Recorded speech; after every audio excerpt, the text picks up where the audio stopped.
Joás tinha 7 anos quando começou a reinar e reinou em Jerusalém por 40 anos. Sua mãe se chamava Zíbia e era de Berseba. Joás fez o que era certo aos olhos do Senhor, enquanto o sacerdote Joiada estava vivo.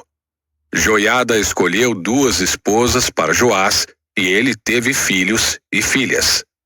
Algum tempo depois, Joás resolveu fazer reparos no templo do Senhor. Reuniu os sacerdotes e os levitas e lhes deu as seguintes instruções: vão a todas as cidades de Judá e recolham o imposto anual para fazer os reparos no templo do Senhor. Façam isso logo. Os levitas, porém, não se apressaram. Então o rei mandou chamar o sumo sacerdote Joiada e lhe perguntou: por que você não exigiu que os levitas saíssem e recolhessem os impostos que as cidades de Judá e a cidade de Jerusalém devem pagar para o templo? Moisés, servo do Senhor, estabeleceu que a comunidade de Israel pagasse esse imposto para a manutenção do tabernáculo da aliança. Ao longo dos anos, os seguidores da perversa Atalia haviam arrombado o templo de Deus e usado os objetos sagrados do templo do Senhor para adorar as imagens de Baal. Por isso, o rei ordenou que fizessem uma caixa grande e a colocassem do lado de fora da porta do templo do Senhor.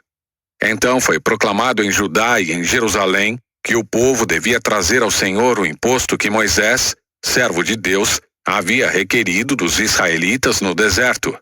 Isso agradou todos os líderes e o povo, e eles trouxeram de bom grado suas contribuições e as colocaram na caixa até enchê-la. Sempre que a caixa ficava cheia, os levitas a levavam aos oficiais do rei. O secretário da corte e um oficial do sumo sacerdote a esvaziavam e a levavam de volta ao templo. Assim faziam diariamente e reuniram muitos recursos.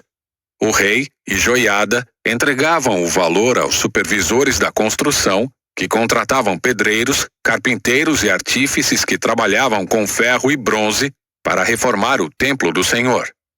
Os homens encarregados da reforma trabalhavam com dedicação e a obra foi progredindo. Restauraram o templo de Deus de acordo com o modelo original e o reforçaram. Quando todos os reparos foram concluídos, trouxeram ao rei e à Joiada os recursos que sobraram.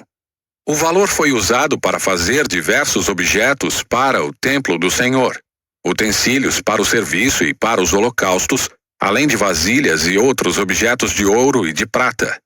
Enquanto o sacerdote Joiada viveu, os holocaustos eram oferecidos continuamente no templo do Senhor.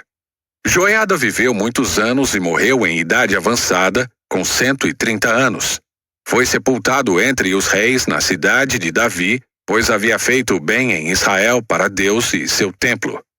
Depois da morte de Joiada, os líderes de Judá vieram ao rei Joás e se curvaram diante dele, e ele ouviu seus conselhos.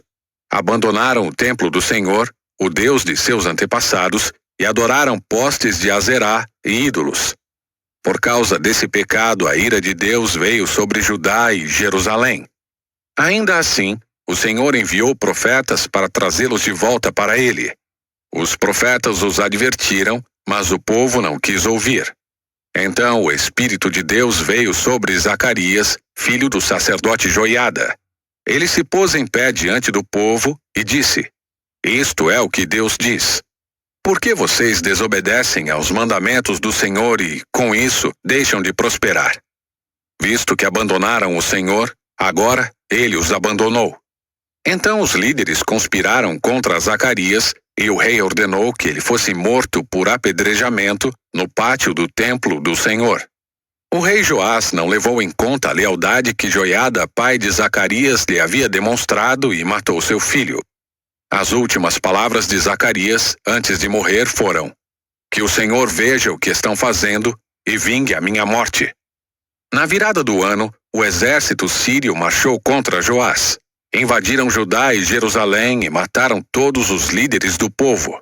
Enviaram para seu rei em Damasco tudo o que haviam saqueado. Embora os sírios tivessem atacado com apenas um exército pequeno, o Senhor entregou em suas mãos o exército muito maior de Judá. O povo de Judá havia abandonado o Senhor, o Deus de seus antepassados, Por isso o juízo foi executado contra Joás. Os sírios se retiraram e deixaram Joás gravemente ferido. Seus próprios oficiais conspiraram contra ele porque havia assassinado o filho do sacerdote Joiada e o mataram em sua cama. Ele foi sepultado na cidade de Davi, mas não no cemitério dos reis. Os assassinos foram Josacar, filho de uma amonita, chamada Simeate, e Jeozabade, filho de uma moabita, chamada Somer. O relato sobre os filhos de Joás, as muitas profecias a respeito dele e o registro da reforma do templo de Deus estão registrados no comentário sobre o livro dos reis. Seu filho Amazias foi seu sucessor.